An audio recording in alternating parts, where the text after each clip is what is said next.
In this short video, we are going to discuss about the synchronous counters.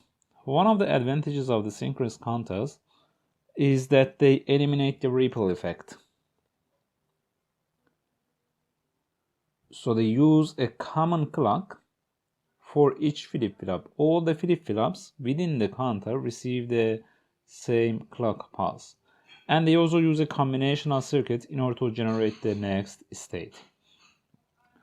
Here as an example, we have the up counter which uses an incrementer to generate basically the next number to be counted.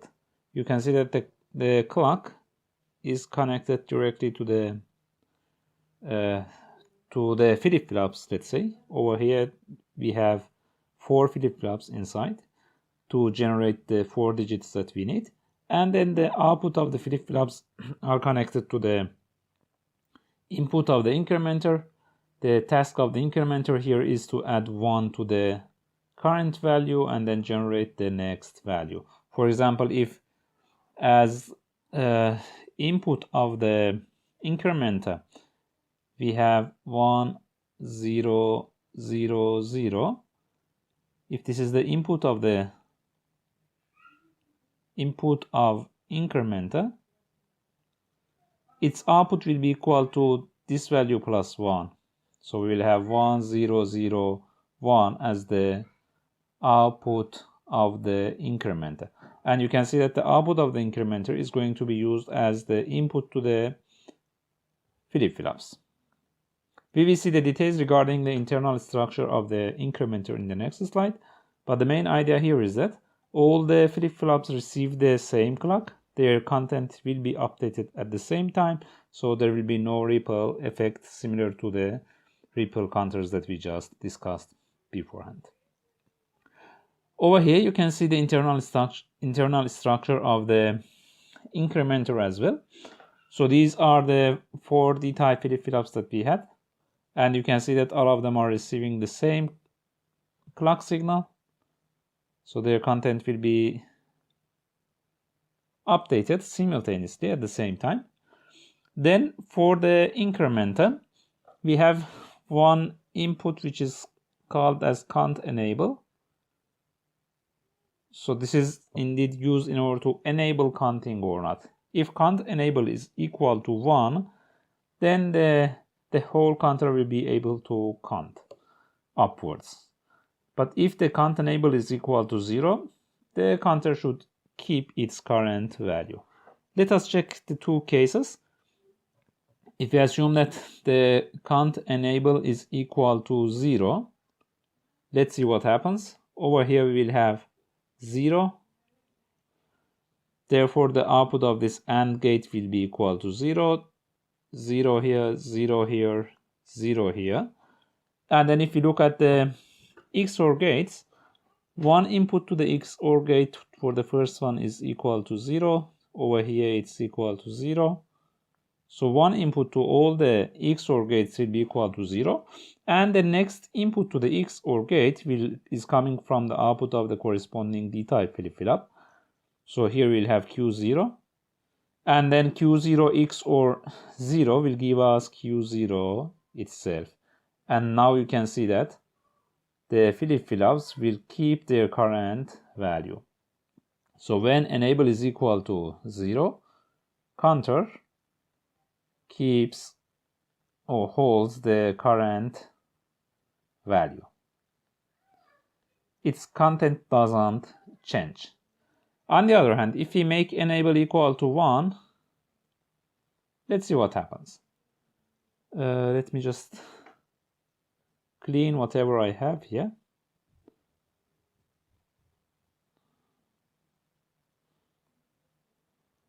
Okay, so we have enable equal to 1.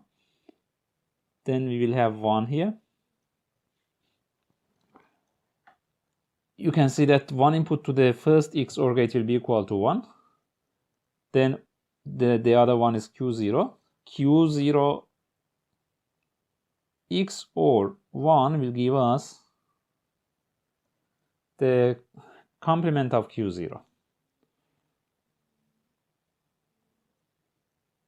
So we can see that the bit number 0, or the least significant bit, will be complemented at the next rising edge of the clock.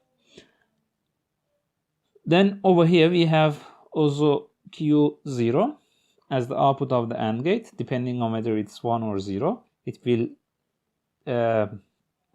affect the value for the second flip-flop that we have here. The first value is Q1, the first input to the XOR gate. The second is Q0. So the input to the second flip-flop will be Q0 XOR Q1. And then we'll have two cases. If Q0 is 0, it will keep its value. If Q0 is equal to 1, it will be complemented. And then this will continue like this for the next stages. Let's say here we have Q0 and Q1. Then it will be used as the second input to the XOR gate. The other input is Q2, and therefore over here we'll have Q2 XOR Q1 and Q0, and this will continue like this. However, if we have a look at some given values for Q0, Q1, Q2, and Q3, we will see that this works in the form of an incrementer. So let us consider the case of starting from Q3, Q2, Q1, Q0 being equal to 0, 0, 0, 0. Let us see what will be the next value that we get from the incrementer. Yeah? Q3, Q2, 1, 0. For Q0, we can see that its content will be always complemented, its value, as far as we have the content able equal to 1. So Q0 will become 1. For Q1, we look at what we have here, Q0. If Q0 is equal to 0, then over here we will have 0, and therefore the content of Q1 will not change, the value of Q1, so it will remain as 0. And this 0 will appear here and here as well, and therefore the value of Q2 and Q3 will not change. Now we have 0, 0, 0, 1. Let's see what will be the next value. Again, for Q0, it will be complemented, so we will have 0 here. Then for Q1, this time we have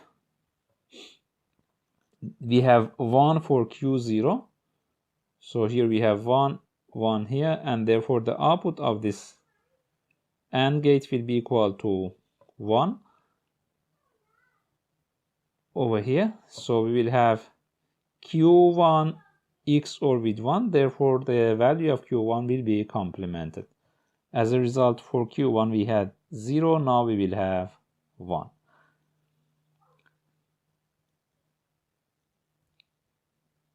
Okay, so Q1 was 0, therefore the output of the next AND gates will remain as 0, as we see here, because one input is equal to 0, and therefore Q2 and Q3 will not change their values. We'll have 0, 0. Now if we have 0, 0, 1, 0, let's see what will be the next value. Q0 will change its value, so it will become 1. Then if we look at Q1, let me just clean this again.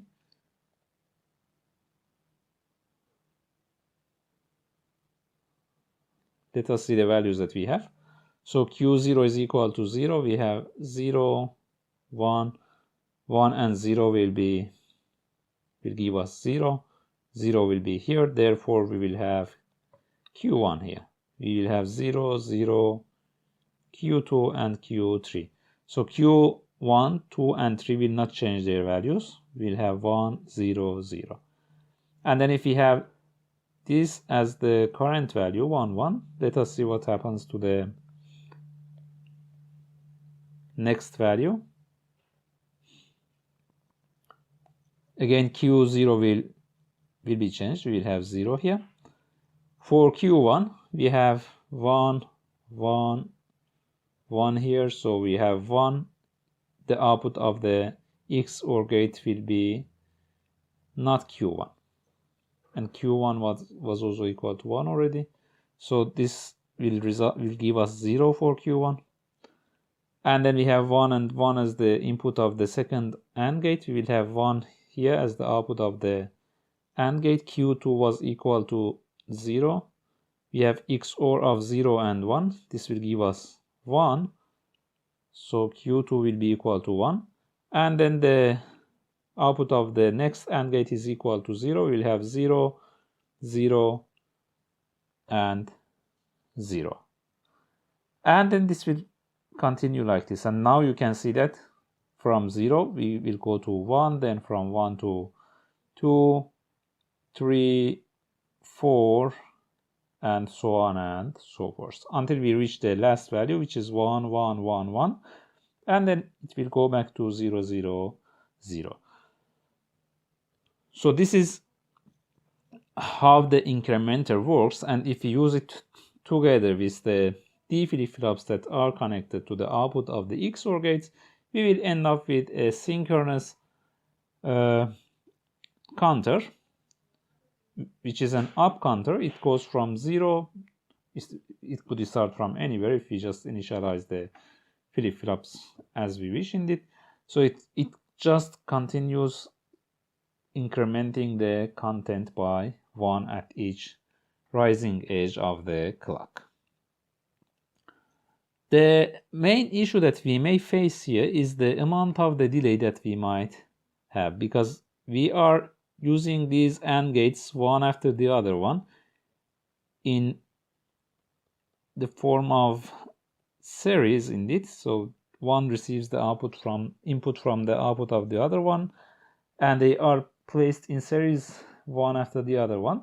So the delay that we have might be propagated. If we have multiple number of the bits, if we have 32 bits, let's say, then the amount of the delay might be considerable. In order to get rid of the delay indeed, there's another way in order to implement the incrementer, and you can see it here. So here, instead of having the AND gates one after the other one, we have them receiving the signals directly. So you can see here that this is indeed the first AND gate, which receives Q0 and the enable.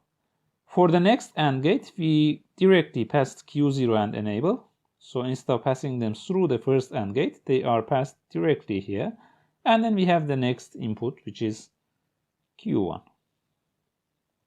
And similarly for the other ones, instead of passing the output of the second AND gate as one input, all those signals are passed directly. So we have enable, Q0, Q1, and then the next one, which is Q2, is also passed directly. So in this case, there will be no accumulation of the delay. This is called parallel gating. The amount of the delay will be reduced, and then we won't worry about that. The previous design was called the serial gating, because the AND gates were placed in serial, one after the other one. But now we have placed the AND gates in parallel with each other. So this is indeed in some sense it's a better design, but the issue will be in terms of the number of the inputs to the AND gates, because it will increase as we increase the number of the bits for our counter.